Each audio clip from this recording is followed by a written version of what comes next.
اور وہی تو ہے جس نے سمندر کو تمہارے اختیار میں کیا تاکہ اس میں سے تازہ گوشت نکال کر کھاؤ اور اس سے زیور موتی وغیرہ نکالو جسے تم پہنتے ہو، اور تم دیکھتے ہو کہ کشتیاں سمندر میں پانی کو پھاڑتی چلی جاتی ہیں، اور اس لیے بھی سمندر کو تمہارے اختیار میں کیا کہ تم اللہ کا فضل معاش حاصل کرو اور تاکہ اس کا شکر کرو۔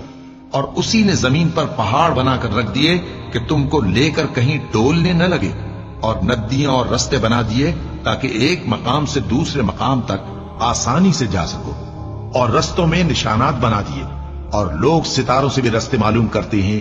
تو جو اتنی مخلوقات پیدا کرے، کیا وہ اس مخلوق جیسا ہو سکتا ہے جو کچھ بھی پیدا نہ کر سکے؟ تو پھر تم غور کیوں نہیں کرتے؟